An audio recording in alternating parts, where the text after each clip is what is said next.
a espéré, alors que depuis mai 2022, des localités tombent petit à petit, on a espéré, sans doute naïvement, que ce qui se passe maintenant n'arriverait pas.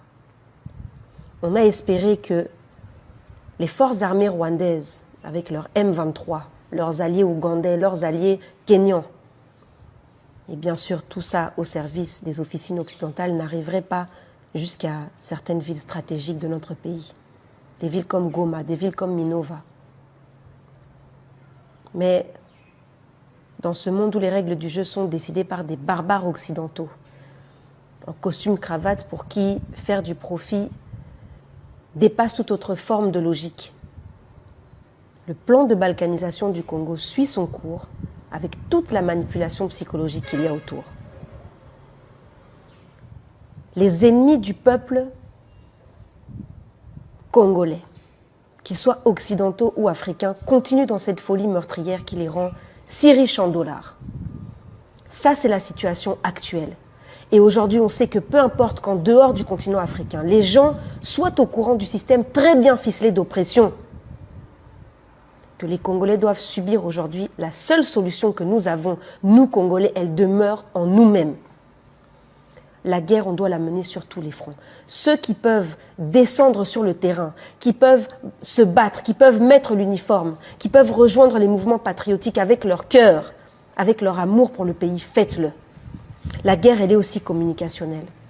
Il faut absolument qu'on travaille pour mobiliser l'opinion publique, congolaise avant tout. Parce qu'à Kinshasa, il y a des gens qui ne se sentent même pas encore concernés par ce que nous sommes en train de vivre aujourd'hui.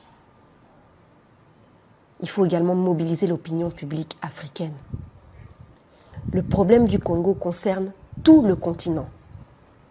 À toutes les puissances africaines, il nous faut aujourd'hui des armes pour repousser l'ennemi. L'ennemi immédiat. Si vous comprenez la complexité de la crise congolaise, vous comprenez à quel point vous devez vous impliquer aujourd'hui.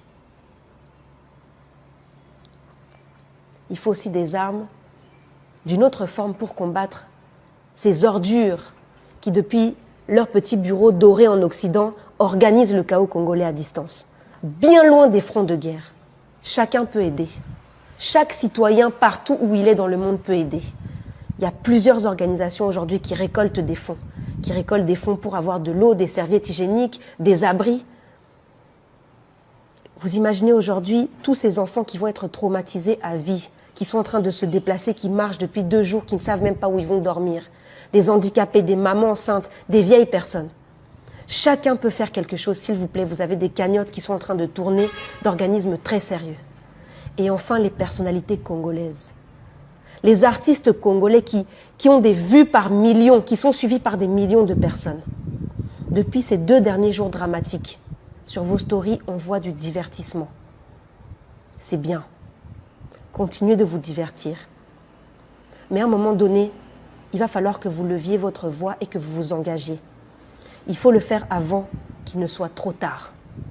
Avant que le pays ne disparaisse. Vous ne pourrez plus sortir vos drapeaux. Le pays n'existera plus. Si tout le monde ne se bouge pas, en particulier ceux qui ont une voix qui porte, tous les artistes là, vous vous reconnaissez. Il est temps de communiquer.